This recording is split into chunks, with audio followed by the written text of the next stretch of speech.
Hello everyone. UPPCS और RORO की परीक्षाओं को लेकर के उत्तर प्रदेश राज्य विशेष के वार्षिक यहाँ पे करंट अफेयर्स की इंटायर वीडियो में आप सभी का स्वागत है। पिछले एक वर्ष में उत्तर प्रदेश राज्य विशेष को लेकर के कौन कौन से प्रमुख घटनाएं घटी हैं जो परीक्षा के दृष्टिकोण से बहुत जरूरी है, जिसे पढ़ करके आपको परीक्षा देने जाना है। ऐसे ही इंपॉर्टेंट टॉपिक्स को आज के इस सत्र में हम पढ़ने वाले हैं, तो आप सभी मेरे साथ इस पूरे उत्तर प्रदेश के करंट अफेयर्स को रिवीजन करके जाना है, ठीक है। एक ही वीडियो में उत्तर प्रदेश से इंपॉर्टेंट सिर्फ इंपॉर्टेंट यहाँ पर टॉपिक्स को ही हम यहाँ पर आपको पढ़ाने वाले हैं। तो चलिए एक एक करके देखेंगे, साथ ही साथ आपको क्वेश्चन को भी यहाँ पर आंसर कराते चलेंगे। सबसे पहले यहाँ पे टॉपिक है मिशन शक्ति 5.2 का यहाँ पे शुभारंभ हुआ है। उत्तर प्रदेश सरकार की एक प्रमुख पहल है जिसे वर्ष 2020 में महिलाओं की सुरक्षा, सम्मान, स्वावलंबन को सशक्त करने के लिए शुरू किया गया था, ठीक है। तो इसका 5वां जो चरण शुरू हुआ, कब से शुरू हुआ है? तो यहाँ पे 22 सितंबर से। इसको थोड़ा सा हम हाईलाइट कर लेते हैं ताकि यहाँ पे चीजें आपको ध्यान रहें कि क्या हमें यहाँ पर पढ़ना है, ठीक है। तो शुरुआत जो है मिशन शक्ति 5.0 5वां दौर 22 सितंबर 2025 को शुभारंभ हुआ है शारदीय नवरात्र के अवसर पर। यह 30 दिन तक आपको चलेगा, यानी कि एक महीने चलने वाला है।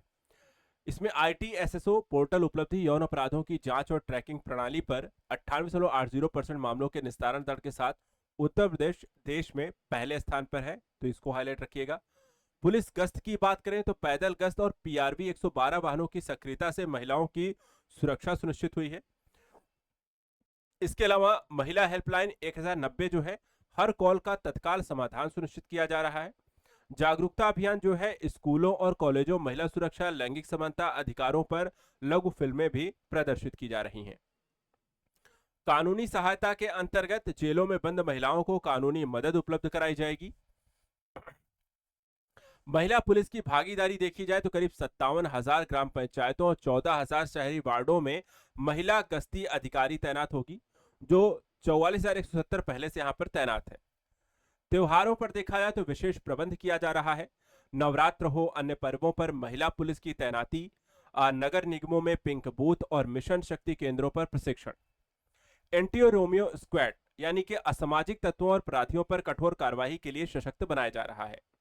मिशन शक्ति जो 4.0 की सफलता ऑपरेशन गरुण, बचपन, मजनू, नशा मुक्ति रक्षा, ईगल जैसे अभियानों के जरिए हजारों अपराधियों पर कार्रवाई और बचाया गया है। इसी पर एक क्वेश्चन है, उत्तर प्रदेश में मिशन शक्ति का शुभारंभ किस वर्ष किया गया? तो आंसर है 2020। अगला है उत्तर प्रदेश दूसरी सबसे तेजी से बढ़ती अर्थव्यवस्था। ये काफी यहाँ पे कह सकते हैं कि टॉपिक था जो चर्चा का विषय रहा, तो यहाँ पर इसको थोड़ा सा हाईलाइट कर लीजिए। ये भी काफी आपको हो सकता है क्वेश्चन यहाँ से पूछ लिया जाए। तो वृद्धि दर जो है यूपी की GSDP वो 5.5 से बढ़कर के 8.9% हो गई है। राष्ट्रीय रैंकिंग की बात करें तो तमिलनाडु 11.19% के बाद यूपी दूसरे स्थान पर बना हुआ है। अन्य राज्यों की बात करें तो छोटे राज्य जैसे अरुणाचल प्रदेश और मेघालय ने भी 9.66% की यहाँ पर उल्लेखनीय वृद्धि दर्ज की है। भारत की तीसरी सबसे बड़ी अर्थव्यवस्था है नीति आयोग के अनुसार कि महाराष्ट्र और तमिलनाडु के बाद यूपी जो है देश की तीसरी सबसे बड़ी अर्थव्यवस्था है। $1 ट्रिलियन का यहाँ पे लक्ष्य रखा गया है, वर्ष 2029 तक से हासिल करने का संकल्प है। और 10 जो प्रमुख क्षेत्र हैं उसमें है कृषि, उद्योग, बुनियादी ढांचा, कानून व्यवस्था, सामाजिक सुरक्षा पर जोर दिया जा रहा है। वहीं GSDP आंकड़े की बात करें 2022-23 में 22.58 लाख करोड़ से बढ़ करके 2023-24 में 25.48 लाख हो गया है। और 2016-17 से 2019-20 में प्रति व्यक्ति आय 23% की वृद्धि हुई है। क्षेत्रवार योगदान की बात करें तो कृषि क्षेत्र का 13.7 से 16.8%, द्वितीयक का 23% और तृतीयक का 45% योगदान है। राष्ट्रीय योगदान की बात करें तो यूपी जो है भारत के राष्ट्रीय GDP में 8% की हिस्सेदारी।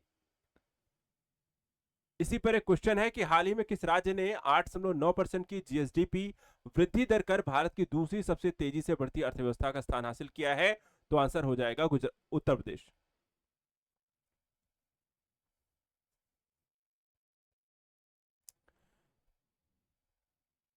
अगला है काकोरी ट्रेन कार्यवाही की शताब्दी 1925 से 2025। ठीक है, 100 वर्ष यहां पर पूरे हो गए। इसी के संदर्भ में कुछ हाईलाइटेड पॉइंट है, उनको हम देख लेते हैं। सबसे पहली चीज तो यहाँ पर आपको 9 अगस्त 1925 की डेट ध्यान रखनी है, जब शाहजहांपुर से लखनऊ जाने वाली 8 डाउन पैसेंजर ट्रेन पर ब्रिटिश सरकार के खजाने को नियंत्रित करके क्रांतिकारी गतिविधियों के लिए इसे आर्थिक संसाधन इसमें जुटाना था। रामप्रसाद बिस्मिल, अशफाक उल्लाह खां, चंद्रशेखर आजाद, राजेंद्र लाहिड़ी यहाँ पर प्रमुख क्रांतिकारी नेता एक संगठन का गठन करते हैं जिसका नाम था हिंदुस्तान रिपब्लिकन एसोसिएशन। शहीद हुए कौन कौन इसमें थे? बिस्मिल, अशफाकुल्ला खां, रोशन सिंह, राजेंद्र लाहिड़ी को फांसी दे दी गई। 17 को जेल, 4 को आजीवन कारावास। राजनीतिक प्रभाव यह रहा कि काकोरी कार्यवाही से औपनिवेशिक सत्ता को हिला दिया और युवाओं में स्वतंत्रता संग्राम के प्रति नई चेतना को जागृति हुई और संगठन का विकास हुआ प्रतिकूलताओं के बावजूद। इसके अलावा भगत सिंह, सुखदेव, भगवती चरण वोहरा, विजय सिन्हा, शिव वर्मा, जयदेव कपूर इत्यादि यहाँ पर इसमें शामिल होते हैं आगे चल करके। और 2025 में देखा है शताब्दी वर्ष पर उत्तर प्रदेश सरकार ने काकोरी आमों को काकोरी ब्रांड नाम देकर के क्रांतिकारियों को श्रद्धांजलि दी है, तो इसको भी आप थोड़ा सा हाईलाइट कर लीजिएगा। ठीक है, चलिए इसी पर क्वेश्चन है, काकोरी ट्रेन एक्शन 1925 किस संगठन के क्रांतिकारियों के द्वारा अंजाम दिया गया था? तो आंसर है हिंदुस्तान रिपब्लिकन एसोसिएशन। अगला है उत्तर प्रदेश की एमएसएमई औद्योगिक संपदा प्रबंधन नीति 2025। देखा है तो सरकार ने 1978 में जो जारी पुराना यहाँ पे कानून था उसकी जगह पे नया 2025 का ये कानून लागू किया है। अब इसके तहत यहाँ पर क्या क्या जरूरी है वो हम देख लेते हैं। सबसे पहले देखिए, भूमि आवंटन प्रणाली जो है लीज और किराए पर ई नीलामी के माध्यम से भूमि और शेड का आवंटन होगा। दूसरा, सफल बोलीदाता को 10% अग्रिम जमा करना होगा और शेष एकमुश्त या 1 से 3 साल की किस्तों में देना है। छूट क्या होगा? तत्काल भुगतान करने पर 2% की छूट दी जाएगी। SC ST आरक्षण क्या है कि सभी भूखंडों शेड का 10% जो है SC ST उद्यमियों हेतु आरक्षित रहेगा और पुनः आवंटन जो रहेगा वो पात्र आवेदक न मिलने पर भूखंड अन्य श्रेणियों में पुनः आवंटित हो जाएंगे। मूल निर्धारण कितना है? हर वर्ष 1 अप्रैल से 5% इसमें वृद्धि होगी। एंकर इकाइयां 5 MSME। सुविधाएं, महिला छात्रावास, अग्निशमन केंद्र, शिशु गृह, पर्यावरण अनुकूल पार्क, प्रशिक्षण संस्थान और स्वास्थ्य सेवाएं। मानक संचालन जो प्रक्रिया है उसमें भूमि आवंटन, हस्तांतरण, पुनरुद्धार, उपट्टे, सरेंडर की स्पष्ट प्रक्रिया है। वहीं एमएसएमई की बात करें तो इसमें सूक्ष्म स्तर पर निवेश 2.5 करोड़ तक, कारोबार 10 करोड़ तक। लघु उद्योग होते हैं जो निवेश 25 करोड़ तक और कारोबार 100 करोड़ तक, और मध्यम निवेश होते हैं 125 करोड़ तक और कारोबार जो होता है इसका 500 करोड़ तक। क्वेश्चन है, उत्तर प्रदेश की एमएसएमई औद्योगिक संपदा प्रबंधन नीति 2025 के अंतर्गत भूखंडों और शेड का कितना प्रतिशत SC ST उद्यमियों के लिए आरक्षित रहेगा? तो आंसर होगा 10%। अगला है पिपरावा अवशेषों की भारत वापसी होगी। 1898 में देखा जाए तो ब्रिटिश अधिकारी विलियम क्लैक्सटन पिप्पे ने उत्तर प्रदेश के पिपरावा स्तूप यानी कपिल वस्तु की खुदाई में बुद्ध से जुड़े अवशेष खोजे थे और विदेशी काल में उसके कुछ अवशेष विदेश चले गए। अब 127 वर्षों बाद प्रधानमंत्री मोदी के नेतृत्व में भारत सरकार और गोदरेज इंडस्ट्री के सहयोग से इन्हें सोथबी नीलामी गृह से वापस लाया जा रहा है। इस अवशेष में क्या क्या है तो उसको भी थोड़ा सा यहां पर देख लेते हैं।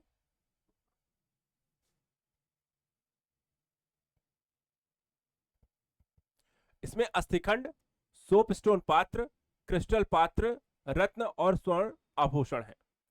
ब्राह्मी लिपि का शिलालेख और अवशेषों को शाक्य वंश के द्वारा भगवान बुद्ध को समर्पित किया बताया गया है। खोज का वर्ष जो है 1898 में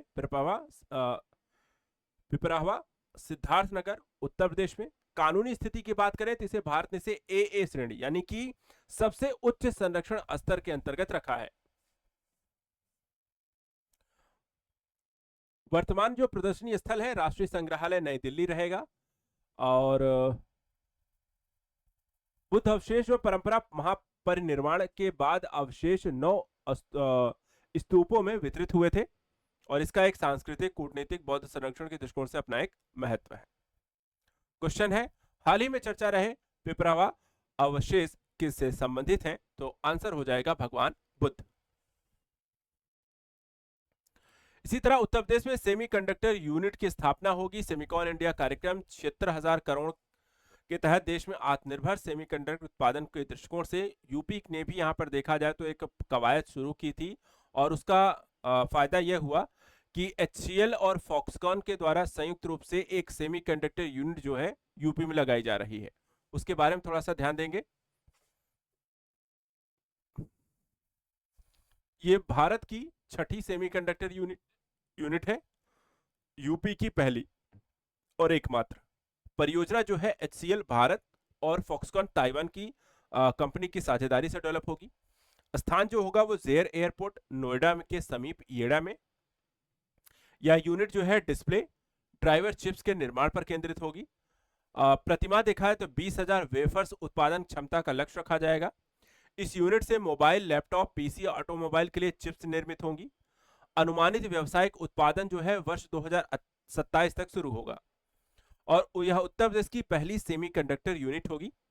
परियोजना का जो निवेश है लगभग 3700 करोड़ है, और यह यूनिट भारत सेमीकंडक्टर मिशन के तहत संचालित होगी।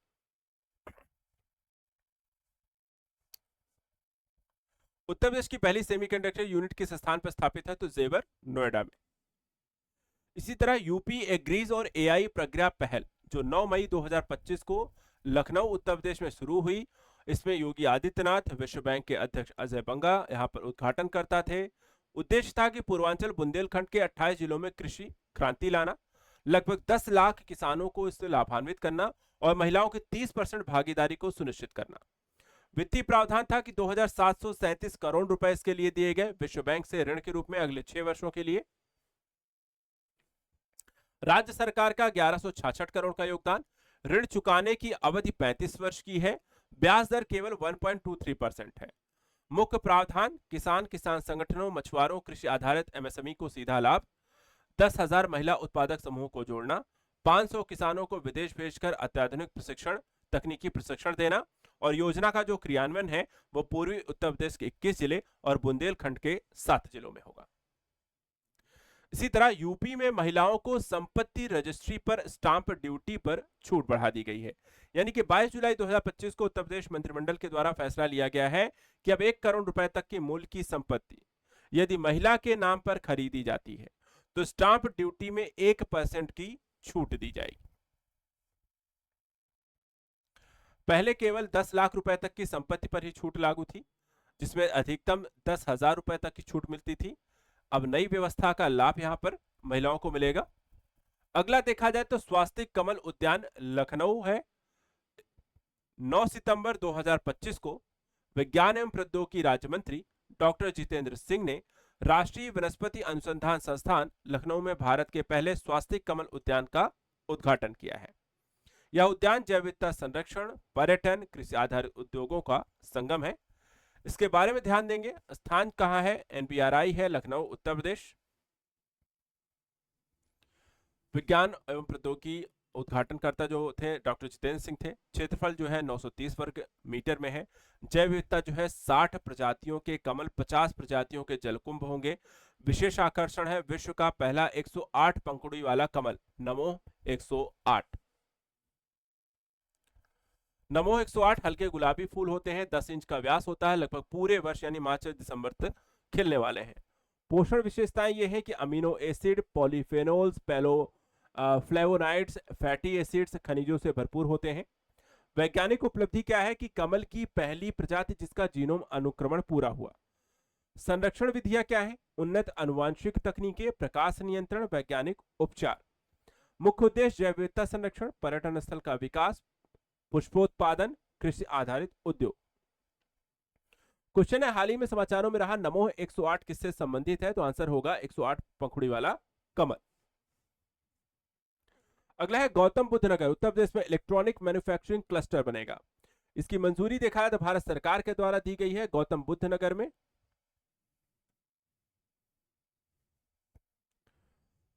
लागत 417 करोड़। कार्यान्वयन ईडा के द्वारा यानी कि यमुना एक्सप्रेसवे औद्योगिक विकास प्राधिकरण। निवेश आकर्षण जो है 2500 करोड़ और 15,000 लोगों को रोजगार मिलेगा। स्थानीय विनिर्माण, उद्यमिता प्रोत्साहन, नवाचार अनुसंधान को गति, उपभोक्ता इलेक्ट्रॉनिक उत्पाद, ऑटोमोटिव उद्योग, इलेक्ट्रॉनिक्स, चिकित्सा उपकरण, कंप्यूटर हार्डवेयर और संचार उपकरण यहाँ बनाए जाएंगे। विश्व स्तरीय प्लग एंड प्ले इंफ्रास्ट्रक्चर और साझा सुविधाएं जो होंगी यहाँ पर प्रदान की जाएंगी। कारखाने का शेड, बिजली पानी व्यवस्था, सीवेज ट्रीटमेंट, छात्रावास, कौशल विकास केंद्र इत्यादि प्रोवाइड कराएंगे। कनेक्टिविटी भी अच्छी है क्योंकि Yamuna expressway eastern peripheral expressway से जुड़ा है। आगामी पलवल और खुर्जा एक्सप्रेसवे निकट है, इसके नजदीक ही रेलवे स्टेशन है, जेवर अंतर्राष्ट्रीय हवाई अड्डे के समीप ही है। देश के संदर्भ में देखा है तो करीब 30,000 करोड़ का निवेश, 520 कंपनियों की भागीदारी, 86,000 से अधिक रोजगार। तो इस तरीके से make in India, digital India और आत्मनिर्भर भारत को यहां पर सक्षम बनाता है। अगला है बुंदेलखंड को industrial development authority area. Bundelkhand industrial development authority area जो है 30 जुलाई 2025 को उत्तर प्रदेश के मंत्रिमंडल के द्वारा अंग्रेजी हिंदी दोनों भाषाओं में सरकारी गजट में इसको प्रकाशित किया गया। मुख्य कार्यपालक अधिकारी बीडा को अग्रेतर कार्यवाही हेतु निर्देशित किया गया है। उद्देश्य क्या है कि बीडा जो होगी वो बुंदेलखंड में निवेश की संभावनाओं को बढ़ावा देगी, युवाओं को स्थानीय स्तर पर रोजगार देगी, सरकारी योजनाओं को गति देगी और निजी क्षेत्र को निवेश के लिए प्रोत्साहित करेगी। इससे बुंदेलखंड के क्षेत्र में क्षेत्रीय औद्योगिकरण होगा, बुनियादी ढांचे का विकास होगा, एमएसएमई स्टार्टअप्स को विकसित होंगे, रोजगार के नए अवसर खुलेंगे। अगला है गोविंद बल्लभ पंत जो है चर्चा का विषय बने हैं। इसका कारण है इनका जन्म हुआ था 10 सितंबर 1887 अल्मोड़ा में।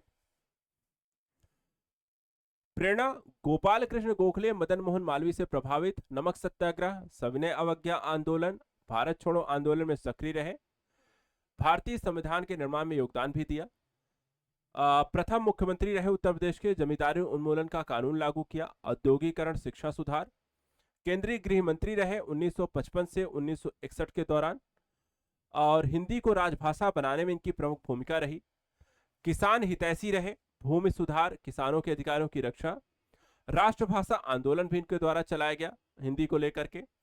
1957 में इन्हें भारत रत्न भी दिया गया और इनकी राजनीतिक परंपरा चौधरी चरण सिंह जैसे नेताओं को दिशा देना। तो गोविंद बल्लभ पंत को भारत रत्न से किस वर्ष सम्मानित किया गया? इसका आंसर हो जाएगा 1957 में। अगला है विश्व का पहला सिरेमिक वेस्ट पार्क अनोखी दुनिया। तो वेस्ट टू वेल्थ की दिशा में उत्तर प्रदेश के खुर्जा बुलंदशहर में शुरू की गई है। खुर्जा में देखा जाए तो सिरेमिक राजधानी के रूप में प्रसिद्ध है और यहां विश्व का पहला सिरेमिक वेस्ट पार्क अब स्थापित किया जा रहा है। तो खुर्जा कहां है? बुलंदशहर में है। नाम है अनोखी दुनिया। निर्माण क्षेत्र है 2 एकड़।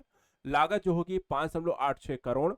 निर्माण एजेंसी बुलंदशहर खुर्जा विकास प्राधिकरण यानी कि BKDA के द्वारा PPP मॉडल पर विकसित होगा।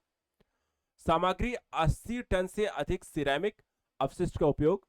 कलात्मक योगदान होगा कि करीब 6 कलाकार और 120 कारीगर 100 कलाकृतियां और 28 बड़े इंस्टॉलेशन करेंगे।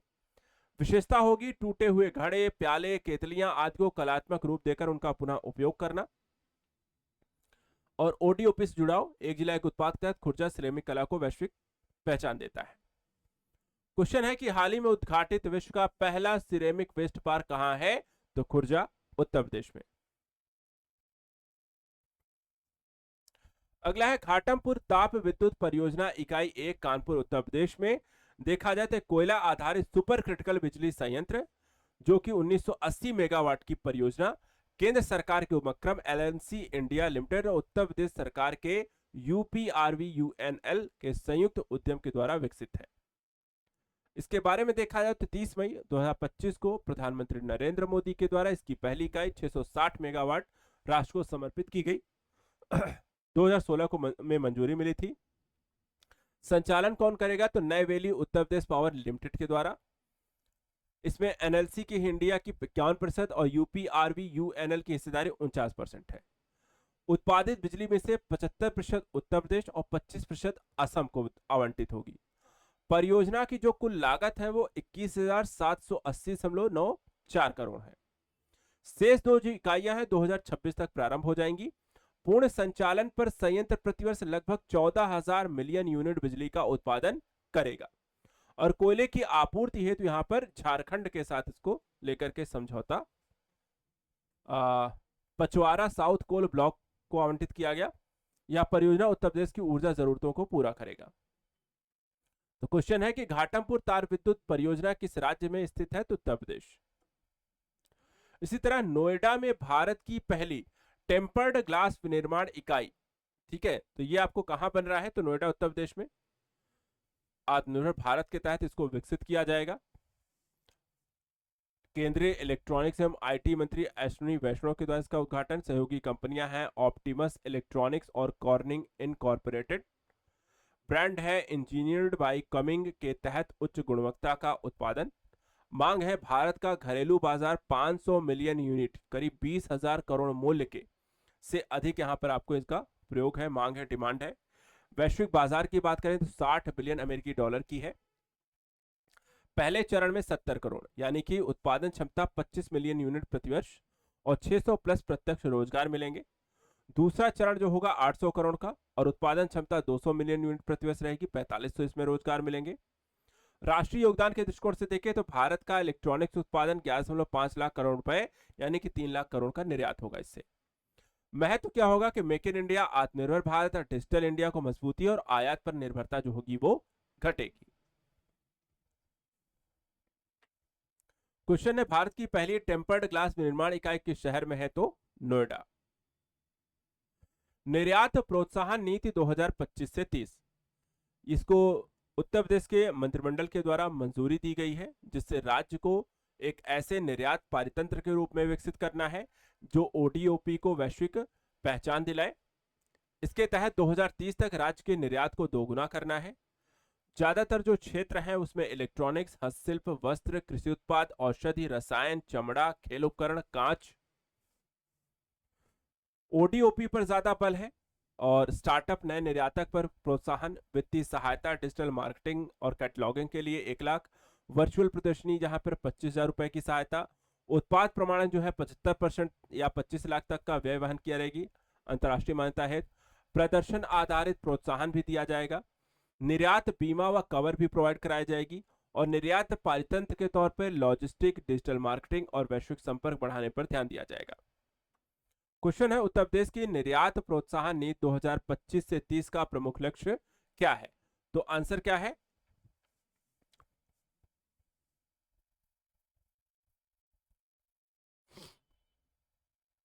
तो इसका आंसर क्या हो जाएगा कि 2030 तक राज्य का निर्यात दोगुना करना। अगला उत्तर प्रदेश इलेक्ट्रॉनिक्स पार्ट्स विनिर्माण नीति 2025, तो इसको भी उत्तर प्रदेश सरकार के द्वारा यहां पर मंजूरी दे दी गई है। केंद्रीय ईसीएमएस योजना के अनुरूप ही इसको विकसित किया जा रहा है। इसमें 5,000 करोड़ का अनुमानित निवेश की जरूरत है।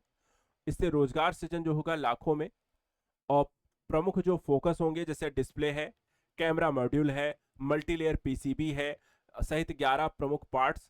समय सीमा रहेगी 1 अप्रैल 2025 से पूर्वव्यापी और लाभ जो है 6 वर्षों तक दिया जाएगा। प्रशासनिक जो ढांचा होगा इसमें नोडल एजेंसी बनाई जाएगी और नीति आयोग यहां पर काम करेगा। उत्तर प्रदेश इलेक्ट्रॉनिक पार्ट्स और विनिर्माण नीति 2025 का मुख्य लक्ष्य क्या है? तो आंसर हो गया 11 प्रमुख इलेक्ट्रॉनिक पार्ट्स के उत्पादन को बढ़ावा देना। अगला है भारत की औद्योगिक वृद्धि में उत्तर प्रदेश का अग्रणी होना। एक वार्षिक उद्योग सर्वेक्षण 2023-24 के अनुसार 3 मानकों में सकल मूल्यवर्धन, कारखानों की संख्या और रोजगार सृजन में देश के सभी प्रमुख औद्योगिक राज्यों को इसने यूपी ने पीछे छोड़ दिया है। एक बड़ी उपलब्धि यह है। अब यहां पे देखिए क्रॉस वैल्यू एडिशन अगर हम देखें तो 2022-23 के मुकाबले 23-24 में 1.67 लाख, वृद्धि 25.3% और राष्ट्रीय औसत से ये दोगुना है। शीर्ष स्थान जीबीए वृद्धि में यूपी का है। कारखानों की संख्या की बात करें तो 19,000 से बढ़कर के 22,142 हो गए। इसमें 15% की ग्रोथ देखने को मिली और राष्ट्रीय औसत से 2.7% लगभग या 7 गुना यहां पर है। भारत में हिस्सेदारी देखा जाए तो कुल कारखानों में 8.51% है, देश में 4थे स्थान पर है, तमिलनाडु, गुजरात, महाराष्ट्र के बाद। लेकिन रोजगार सृजन की बात करें तो 14.86 लाख है, 2023-24 में 16.26 लाख हो गई, वृद्धि 9.37% रही। राष्ट्रीय औसत पे अगर हम देखें तो ये 5.9% से भी ज्यादा है। राष्ट्रीय हिस्सेदारी में औद्योगिक रोजगार में यूपी का स्थान 8%, शीर्ष 5 राज्य देखें जो रोजगार सृजन में है, तो तमिलनाडु, गुजरात, महाराष्ट्र, कर्नाटक के साथ यहाँ पे शामिल है। एएसआई का महत्व क्या है? औद्योगिक आंकड़े प्राथमिक स्रोत 1960 से प्रतिवर्ष जारी करता है। शुरुआती जो संचालन था वो सांख्यिकी संकलन अधिनियम 1953 और वर्तमान में अधिनियम 2008-2017 में संशोधित एनएसओ के द्वारा किया जाता है। इसी पर एक क्वेश्चन है, एएसआई 2023-24 के अनुसार किस राज्य ने सकल मूल्य वर्धन में वृद्धि में शीर्ष स्थान प्राप्त किया है? तो उसमें यूपी आता है। अगला है सड़क सुरक्षा मित्र कार्यक्रम एसएसएम।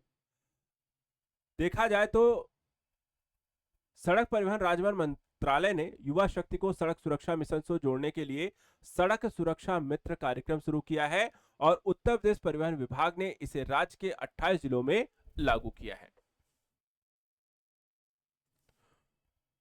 प्लेटफॉर्म होगा माई भारत डिजिटल प्लेटफॉर्म, जहां पंजीकरण कर सकते हैं। लक्ष्य समूह 18 से 28 आयु वर्ग के लोग, कोई ट्रैफिक चालन लंबित नहीं।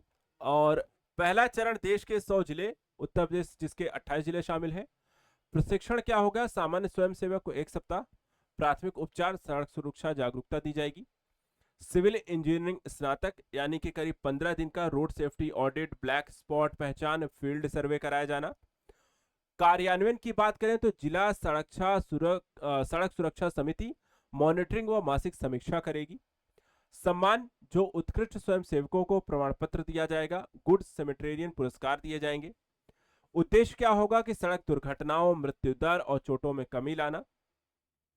अपेक्षित लाभ की बात करें तो आपातकालीन सेवाओं में सुधार, युवाओं की भागीदारी को बढ़ाना और डेटा आधारित रिपोर्टिंग, फील्ड अध्ययन से जिला स्तर पर सड़क सुरक्षा प्रणाली का सशक्तिकरण।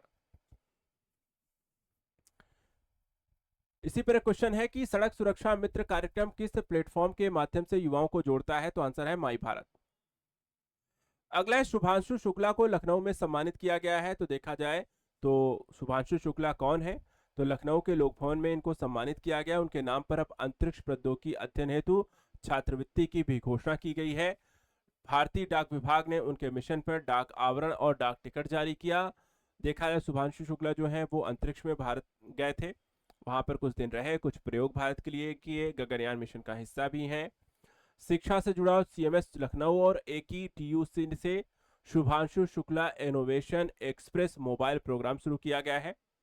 आपदा प्रबंधन, सीएम ने आपदा प्रबंधन अंतरिक्ष प्रौद्योगिकी की भूमिका को अहम माना है। एक्सियोम मिशन जो है देखा जाए तो इसका ये हिस्सा थे। मिशन पायलट के रूप में यह नेतृत्व नासा की पैगी व्हिटसन ने किया और 14 दिन इन्होंने प्रवास किया, वहां पर वैज्ञानिक प्रयोग किए, शैक्षिक गतिविधियों में यहाँ पर भागीदारी की। और भारत का योगदान है कि नासा और इसरो संयुक्त उद्यम, भारत और पोलैंड, हंगरी के अंतरिक्ष यात्री इसमें शामिल रहे। क्वेश्चन है शुभांशु शुक्ला किस मिशन के अंतर्गत 2025 में अंतरराष्ट्रीय अंतरिक्ष स्टेशन गए?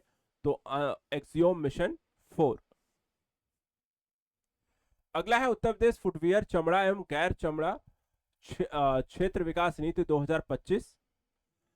उत्तर प्रदेश जो है भारत के चमड़ा और फुटवियर उद्योग में अगर हम देखें तो प्रमुख केंद्र है, जो चमड़ा निर्यात में 46% का योगदान देता है।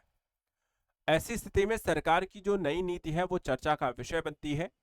इसमें निर्यात प्रोत्साहन हम देखें तो चीन, जापान जैसे देशों में निवेश अभियान, अंतर्राष्ट्रीय निवेश को आकर्षित करना, आधुनिकीकरण के तहत उत्पादन सुविधाओं का उन्नयन, गुणवत्ता सुधार और उत्कृष्टता केंद्र की स्थापना, आईपीआर के तहत बौद्धिक संपदा अधिकार विकास हेतु प्रति इकाई 1 करोड़ तक का अनुदान, कौशल विकास प्रशिक्षण केंद्रों और विशेष पाठ्यक्रमों के माध्यम से 22 लाख नौकरियों का सृजन, समर्पित चमड़ा पार्क बनाए जाएंगे, Kanpur, Agra, Unnao, mega leather park, Bundelkhand और पूर्वांचल को विशेष योगदान। वित्तीय प्रोत्साहन होगा कि 25% का पूंजीगत सब्सिडी, भूमि खरीद पर 100% स्टाम्प ड्यूटी। परिवहन सहायता, पहले 3 वर्षों तक नेपाल, भूटान, बांग्लादेश के बाहर निर्यात पर 50% परिवहन लागत की प्रतिपूर्ति भी की जाएगी और 50% यहां पर ऊर्जा ऑडिट दिया जाएगा। पर्यावरण हितैषी तकनीकी यानी कि बायोडिग्रेडेबल टैनिंग, वाटरलेस डाइंग तकनीक का बढ़ावा इसमें दिया जाएगा। भारत की फुटवियर राजधानी कानपुर चमड़े के सामान का प्रमुख केंद्र है और अनुमानित बाजार अगर हम देखें तो इसका $3.5 अरब का है। क्वेश्चन है कि उत्तर प्रदेश फुटवियर चमड़ा गैर चमड़ा क्षेत्र विकास नीति 2025 के अंतर्गत 50 एकड़ से अधिक भूमि पर स्थापित चमड़ा पार्क है तो कितनी पूंजीगत सब्सिडी दी जाएगी? तो आंसर हो जाएगा 25%। पीएम सूर्य घर योजना में उत्तर प्रदेश बना है अग्रणी। यहां पर देखा जाए तो इसे 1 करोड़ घरों को मुफ्त बिजली उपलब्ध कराना है। जुलाई 2025 में उत्तर सरकार ने प्रतिदिन सौर इकाइयां स्थापित करने में पूरे देश में पहला स्थान हासिल किया है। योजना की शुभारंभ फरवरी 2024 में। लक्ष्य 1 करोड़ घरों को 300 यूनिट प्रतिमाह मुफ्त बिजली। यूपी ने जुलाई 2025 में प्रतिदिन 891 सौर इकाइयां लगाकर गुजरात और महाराष्ट्र को पीछे छोड़ा है। नया लक्ष्य है कि प्रतिदिन अब 1300 सौर इकाइयों की स्थापना। सूर्य मित्र कार्यक्रम से प्रशिक्षित श्रमिकों को बढ़ावा। विक्रेता नेटवर्क 86 से बढ़कर के 3000। यूपी का दीर्घकालिक लक्ष्य है कि 2027 तक 22 गीगावाट सौर क्षमता हासिल करना। कुल विद्युत उत्पादन जो है 2028 तक 40,191 मेगावाट। लाभार्थियों को 40% सब्सिडी और प्रतिमाह 300 यूनिट मुफ्त बिजली। और पीपीपी मॉडल के तहत आदर्श सौर ग्राम योजना से गांव-गांव में सौर ऊर्जा का विस्तार। क्वेश्चन है, हाल ही में किस राज्य ने पीएम सूर्य घर योजना के तहत प्रतिदिन सौर इकाइयां स्थापित करने में पहला स्थान प्राप्त किया? उत्तर प्रदेश। भारत की पहली ड्रोन फोरेंसिक प्रयोगशाला, ये देखा जाए तो उत्तर प्रदेश सरकार के द्वारा फोरेंसिक प्रयोगशाला राज्य फोरेंसिक विज्ञान संस्थान लखनऊ में स्थापित हो रही है। उद्घाटन योगी आदित्यनाथ के द्वारा। संकल्पना रोबोटिक्स ड्रोन विशेषज्ञ मिलिंद राज, भारत के ड्रोन मैन। उद्देश्य ड्रोन ट्रैकिंग, डिकोडिंग और फोरेंसिक विश्लेषण। क्षमताएं उड़ान पथ, टेक ऑफ स्थान, पेलोड और विस्फोटक जैसी संभावनाओं की पहचान। पुलिस सहायता, गैर कानूनी गतिविधियों में प्रयुक्त ड्रोनों का पता लगाना। प्रशिक्षण, पुलिस और फोरेंसिक विशेषज्ञों को यूएवी संचालन जांच का प्रशिक्षण। तकनीकी उपकरण क्या होंगे? डाटा का अधिग्रहण, reverse engineering, hitech computing system. और उपयोग क्षेत्र सीमा सुरक्षा, कारागार, हवाई अड्डे, आपदा प्रबंधन और बचाव कार्यों में। भारत की पहली ड्रोन फोरेंसिक प्रयोगशाला कहां स्थापित हो रही है? तो आंसर है लखनऊ। अगला है उत्तर प्रदेश का पहला ग्रीन हाइड्रोजन संयंत्र। तो उत्तर प्रदेश ने गोरखपुर जिले में राज्य का पहला और देश का दूसरा ग्रीन हाइड्रोजन संयंत्र स्थापित करके एक ऐतिहासिक उपलब्धि यहां पर हासिल की है। गोरखपुर जिले में खानीपुर गांव में इसका उद्घाटन मुख्यमंत्री योगी आदित्यनाथ के द्वारा। संचालन टॉरेंट गैस और टॉरेंट पावर के द्वारा। प्राकृतिक गैस सीएनजी पीएनजी की अधिकतम 2% ग्रीन हाइड्रोजन का मिश्रण होगा। घरेलू उपभोक्ता सीएनजी स्टेशन उद्योगों को स्थानीय गैस ग्रिड से जोड़ा जाएगा।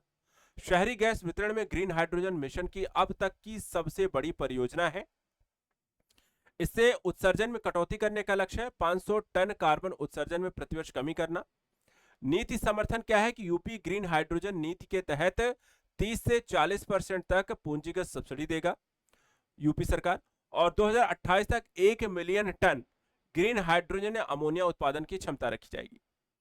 राष्ट्रीय संदर्भ की बात करें तो गुजरात कांडला, बंदरगाह अडानी कच्छ, हरियाणा हिसार जिंदल स्टील में पहले ग्रीन हाइड्रोजन प्लांट्स यहां पर पहले से ही चालू है। इसी पर क्वेश्चन है, उत्तर प्रदेश का पहला ग्रीन हाइड्रोजन संयंत्र कहां स्थापित हुआ? गोरखपुर में। यूपी पुलिस का ऑपरेशन सवेरा ये लॉन्च किया गया है सहारनपुर रेंज में, जिसका मकसद है नशा मुक्त समाज। अभियान की शुरुआत सहारनपुर, शामली और मुजफ्फरनगर में की गई है। नशीले पदार्थों की पूर्ति और आपूर्ति श्रृंखला को खत्म करने के उद्देश्य से मुख्यमंत्री योगी आदित्यनाथ और डीजीपी राजीव कृष्ण के द्वारा इसका नेतृत्व किया जा रहा है। फोकस ज्यादातर निर्माताओं पर, बिचौलियों पर, सप्लायर और विक्रेताओं पर एक साथ कार्रवाई करना है। कानूनी आधार जो एनडीपीएस अधिनियम 1985 और पीआईटी एनडीपीएस अधिनियम 1988 के तहत संपत्ति जब्ती, तस्करी, अवैध संपत्तियों की पहचान और जब्ती करना है। मुकदमे समीक्षा, लंबित मामलों को दोषसिद्ध सुनिश्चित कराना। जागरूकता अभियान चलाना स्कूल कॉलेजों में, समाज में। नशा मुक्ति केंद्रों का निरीक्षण, पुनर्वास। और ऑपरेशन महाकाल भी चलाया गया जो माफियाओं के विरुद्ध था। तो क्वेश्चन है, उत्तर प्रदेश में हाल ही में शुरू किया गया ऑपरेशन सवेरा किससे संबंधित है? तो आंसर हो जाएगा मादक पदार्थों की तस्करी रोकने का अभियान। अगला है एक पेड़ मां के नाम अभियान 2.0 पौधरोपण महाअभियान 2025। ये 19 जुलाई 2025 को उत्तर प्रदेश सरकार ने 37 करोड़ पौधरोपण का लक्ष्य रखा। वास्तव में 37 करोड़ 21,40,925। अभियान की तिथि 9 जुलाई 2025। पूरे यूपी में आयोजन। लक्ष्य शुभारंभ स्थल अयोध्या के किष्किंधा वन में त्रिवेणी वाटिका स्थापना जो है मुख्यमंत्री योगी आदित्यनाथ ने बरगद, नीम और पीपल का रोपण किया। आजमगढ़ में देखा है तो केरमा गांव में सटियाव ब्लॉक में 60 लाखवां पौधा लगाया गया। गोरखपुर में खाद कारखाना परिसर में पवित्र धारा वन की स्थापना हुई है। और राज्यपाल आनंदीबेन पटेल ने बाराबंकी में त्रिवेणी, बरगद, नीम, पीपल लगाई है। और साथ ही साथ सामुदायिक भागीदारी रही है। पंचायत, स्कूल, विभागों में यहाँ पर इसका बड़े स्तर पर। पर्यावरण महत्व तो वनीकरण के माध्यम से कार्बन का अवशोषण होता है, भूजल का संरक्षण होता है, वायु के शुद्धिकरण में भी सहायक होते हैं। सांस्कृतिक महत्व क्या है? तो कई सारे ऐसे पौधे जैसे बरगद, नीम, पीपल है जो भारतीय परंपरा में पूजा अर्चना, औषधि इत्यादि में प्रयोग होते हैं। तो क्वेश्चन है 9 जुलाई 2025 को एक पेड़ मां के नाम 2.0 पौधरोपण अभियान के अंतर्गत उत्तर प्रदेश में कुल कितने पौधे लगाए गए? तो आंसर है 37 करोड़ 21,40,925। अगला है उत्तर प्रदेश के नए मुख्य सचिव शशि प्रकाश गोयल। ये 1989 बैच के आईएएस अधिकारी हैं और 30 जून 2024 को सेवानिवृत्त मनोज कुमार सिंह का इन्होंने स्थान लिया है। पूर्व पद की बात करें तो अपर मुख्य सचिव, नागरिक उड्डयन, प्रोटोकॉल, आवास विभाग। दिल्ली में भी इनको अनुभव है। विकास दृष्टि उत्तर प्रदेश को $1 ट्रिलियन इकोनॉमी का बनाने का लक्ष्य। नीति प्राथमिकताओं में भ्रष्टाचार पर जीरो टॉलरेंस, औद्योगिक विकास, आर्थिक वृद्धि, आधारभूत संरचना को सुदृढ़ करना, परियोजनाओं का समयबद्ध और गुणवत्तापूर्ण निष्पादन, प्रशासनिक दृष्टिकोण, सुशासन, पारदर्शिता। प्रमुख अधिकारी अन्य संदर्भ में यहाँ पर उतने जरूरी नहीं है। हाल ही में चर्चा में रहे शशि प्रकाश गोयल किस राज्य के मुख्य सचिव नियुक्त हुए हैं? तो यूपी के। नेक्स्ट है कन्नौज एफएसएल ISO 9001 215 प्रमाणन प्राप्त किया है। कन्नौज फोरेंसिक विज्ञान यह कदम फोरेंसिक जांच की गुणवत्ता, पारदर्शिता और विश्वसनीयता को मजबूत करेगा। 8 अगस्त 2025 को एडीजी तकनीकी सेवा नवीन अरोरा ने डीजी राजीव कृष्ण को प्रमाण पत्र सौंपा है। गुणवत्ता मानक फोरेंसिक जांच विश्लेषण में उच्चतम मानकों, परिचालन सुधार, उपकरण नमूना संग्रह, स्टाफ सेवाओं में सुधार, न्यायिक विश्वसनीयता जिससे बनाना, जो न्यायालय में जो फोरेंसिक साक्ष्य प्रस्तुत किए जाते हैं उसकी यहाँ पे गुणवत्ता पर संदेह नहीं होनी चाहिए। वर्तमान में 12 एफएसएल कार्यरत हैं और 6 नई यहाँ पर स्थापित की जाएंगी। भविष्य में विस्तार जल्द ही 18 एफएसएल राज्य में कार्यरत हो जाएंगे। यह अंतर्राष्ट्रीय मानक गुणवत्ता प्रणाली है और लाभ जो है कि ग्राहकों का विश्वास बना रहता है, कार्यकुशलता में सुधार होता है और यूपी जो है फोरेंसिक न्याय प्रणाली को अग्रणी बनाने में महत्वपूर्ण यहाँ पर दिशा तय करेगी इसके माध्यम से। इसी पर क्वेश्चन है कि कन्नौज ने एफएसएल हाल ही में कौन सा अंतर्राष्ट्रीय गुणवत्ता प्रमाणन प्राप्त किया है? तो ISO 9001 2015।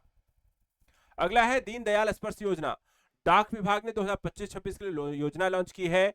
कक्षा 6 से 9 के छात्रों के लिए न्यूनतम 60% अंक आवश्यक है, 5% की छूट है। छात्रवृत्ति राशि चयनित छात्रों को 500 रुपए प्रतिमाह।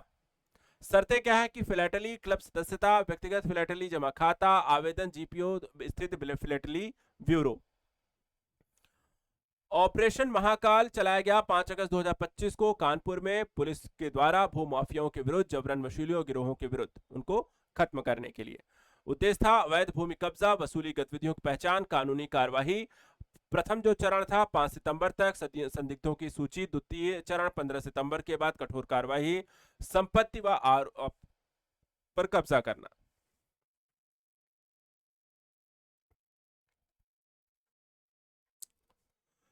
चलिए इसके बाद बात करते हैं उत्तर प्रदेश के कुछ बजट से संबंधित यहाँ पे टॉपिक्स आए हैं। यूपी का जो बजट आया 2025-26 यूपी सरकार के द्वारा 20 फरवरी 2025 को प्रस्तुत किया गया। ये 8,08,736 करोड़ रुपए का बजट था और ये अब तक का यूपी का सबसे बड़ा बजट रहा। इस बजट में क्या विशेष रहा? तो किसानों, युवाओं, महिलाओं, बच्चों पर विशेष ध्यान। बजट में समाज के हर वर्ग जिसमें गरीब, मध्यम वर्ग, किसान, महिला, युवा, आम लोगों की जरूरतों को पूरा करना। नए बजट को सनातन धर्म के सर्वे भवन्तु सुखना की अवधारणा के अनुरूप बताया गया है। और ये 9.8% अधिक है पिछले बजट से। उत्तर प्रदेश में प्रति व्यक्ति आय 93,000 हो गई है। आरबीआई की रिपोर्ट के अनुसार सभी राज्यों के बीच कर प्राप्तियों में यूपी जो है देश में पहले स्थान पर है। 2024-25 में 27.51 लाख करोड़ रुपए के यहाँ पर होने का अनुमान है जीडीपी। इसके अलावा 2023-24 भारत देश की जीडीपी की वृद्धि दर 9.6% थी, जबकि यूपी की देखा जाए तो 11.6% रही। तो यूपी जो है भारत की जीडीपी ग्रोथ से भी अधिक तेजी से विकसित हो रहा है। क्षेत्रवार विवरण के बारे में देख लेते हैं। सबसे पहले एमएसएमई में तो मुख्यमंत्री युवा उद्यमी विकास अभियान शुरू किया गया। उद्देश्य था शिक्षित युवाओं को स्वरोजगार। वित्त वर्ष 2025-26 तक 1,000 करोड़ रुपए की व्यवस्था और 225 करोड़ रुपए की व्यवस्था भी प्रस्तावित है मुख्यमंत्री युवा स्वरोजगार योजना के लिए। हथकरघा एवं वस्त्र उद्योग के लिए देखें तो हथकरघा उद्योग प्रदेश का सर्वाधिक रोजगार उत्पन्न करने वाला विकेंद्रीकृत कुटीर उद्योग है। प्रदेश में 1.91 लाख हथकरघा बुनकर एवं लगभग 80,000 हाउस होल्ड हैं। प्रदेश में 2.58 लाख पावरलूम कार्यरत हैं। 5.50 लाख पावरलूम बुनकर अपना जीविकोपार्जन करते हैं। पीएम मित्र योजना के तहत देखा जाए तो टेक्सटाइल पार्क की स्थापना हुई 300 करोड़ रुपए से। उत्तर प्रदेश वस्त्र गारमेंटिंग पॉलिसी 2022 के क्रियान्वयन है तो 150 करोड़ रुपए की व्यवस्था की गई है। पीएम मित्र टेक्सटाइल योजना के लिए 150 करोड़ रुपए, वस्त्र गारमेंटिंग योजना के लिए 150 करोड़ रुपए, अटल बिहारी वाजपेयी पावरलूम योजना के लिए 400 करोड़ रुपए, डिफेंस इंडस्ट्रियल कॉरिडोर के लिए 461 करोड़ रुपए, अवस्थापना विकास के लिए 22% आवंटित और जल विद्युत परियोजना के लिए 3,953 करोड़ रुपए। एक्सप्रेसवे के लिए 900 करोड़ रुपए। गंगा एक्सप्रेसवे का विस्तार हरिद्वार तक किया जाएगा। मथुरा वृंदावन बांके बिहारी मंदिर कॉरिडोर के लिए 100 करोड़। मुख्यमंत्री ग्राम सड़क योजना मध्यम श्रेणी के इलेक्ट्रिक बसों के लिए 100 करोड़, चार्जिंग स्टेशन के लिए 50 करोड़, जल जीवन मिशन के लिए 4500 करोड़ का आवंटन। शिक्षा में देखें तो शिक्षा के लिए जो बजट आवंटन 13% रहा। 22 नए प्राथमिक स्कूलों के लिए 25 करोड़ का आवंटन। पीएम श्री योजना के लिए 300 करोड़, डिजिटल लाइब्रेरी के लिए 454 करोड़, पॉलिटेक्निक स्मार्ट क्लास के लिए 10 करोड़, हायर एजुकेशन में छात्राओं को लाभ स्कूटी योजना के तहत मेधावी छात्राओं स्कूटी दी जाएगी। गुरु गोरखनाथ आयुष विश्वविद्यालय पूरा होगा। बलिया बलरामपुर में राजकीय मेडिकल कॉलेज की स्थापना की जाएगी। कृषि और ग्रामीण विकास की बात करें तो कृषि और संबद्ध सेवाओं के लिए 11% की राशि। गांव में नए स्टेडियम 125 करोड़, मत्स्य संपदा के लिए 105 करोड़ 195 करोड़, स्वच्छ भारत मिशन के लिए 425 करोड़, महिला बाल विकास के लिए रानी लक्ष्मीबाई स्कूटी योजना के तहत 400 करोड़, पात्रता के आधार पर स्कूटी प्रदान की जाएगी। निराश्रित महिला पेंशन योजना के आधार पर लाभार्थियों को देय पेंशन भुगतान के लिए 2,980 करोड़, मुख्यमंत्री कन्या सुमंगला योजना के लिए 700 करोड़, कोविड के दौरान संचालित उत्तर प्रदेश मुख्यमंत्री बस बाल सेवा योजना के लिए 252 करोड़, पुष्टाहार कार्यक्रम के लिए 4,119 करोड़ और मुख्यमंत्री सक्षम सुपोषण योजना के लिए 100 करोड़ रुपए की व्यवस्था। सामाजिक विकास और जन कल्याण के लिए अगर हम देखें तो बजट में पीएम आवास योजना के लिए 4,848 करोड़, 2025 में छात्रों को टैबलेट वितरण, वृद्धावस्था किसान पेंशन योजना के लिए 8,105 करोड़, सभी वर्गों की पुत्रियों के विवाह हेतु अनुदान जो है मुख्यमंत्री सामूहिक विवाह योजना के लिए 550 करोड़, वृद्ध एवं अशक्त व्यक्तियों के आवासीय गृह संचालन हेतु शैक्षिक संस्थाओं के लिए 60 करोड़, अनुसूचित जनजाति के छात्र छात्राओं के पूर्व दशम दशमोत्तर छात्रवृत्ति के लिए 6 करोड़, अल्पसंख्यक समुदाय के विकास उत्थान के लिए 1998 करोड़, कृषकों के दुर्घटनावश मृत्यु अनैतिकता स्थिति में आर्थिक सहायता की मुख्यमंत्री आकस्मिकता कल्याण योजना के लिए 1,050 करोड़। इसी तरह स्वास्थ्य क्षेत्र में अगर हम देखें तो चिकित्सीय स्वास्थ्य क्षेत्र के लिए 6% बजट आवंटित किया गया है। आयुष्मान कार्ड बनाने में पूरे देश में यूपी पहला स्थान है। राजकीय औषध कॉलेज की स्थापना, वाराणसी में राजकीय होम्योपैथी मेडिकल कॉलेज की स्थापना, बलिया बलरामपुर में राजकीय मेडिकल कॉलेज बनाने की भी घोषणाएं हुई। साइबर सुरक्षा और तकनीकी विकास को लेकर के देखा जाए तो 3 करोड़, आर्टिफिशियल इंटेलिजेंस सिटी बनाने का निर्णय लिया गया है। टेक्नोलॉजी रिसर्च ट्रांसलेशन पार्क बनाया जाएगा। लखनऊ में एआई सिटी बनाने के लिए 5 करोड़, आईसीटी लैब और स्मार्ट सिटी योजना के सेंटर ऑफ एक्सीलेंस की स्थापना की योजना है। नगर निकाय और शहरों के विकास को लेकर देखा जाए तो प्रत्येक नगर निकाय के लिए 2.5 करोड़, 58 नगर निकायों का विकास। एनसीआर की तरह स्टेट कैपिटल रीजन जिसमें 6 जिले हैं, लखनऊ, हरदोई, सीतापुर, उन्नाव, रायबरेली, बाराबंकी का विकास होगा।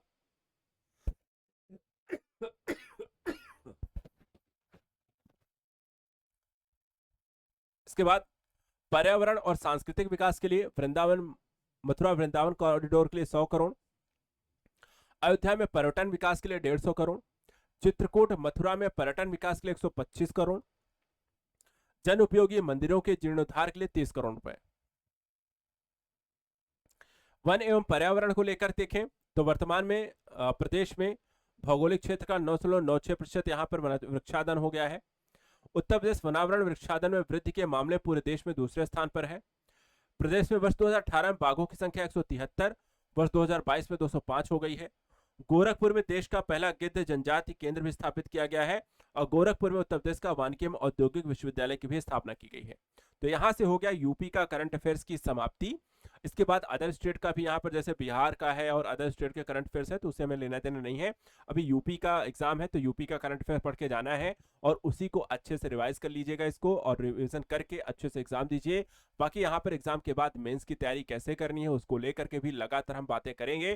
फिलहाल आज के लिए इतना ही। Thank you so much and good luck.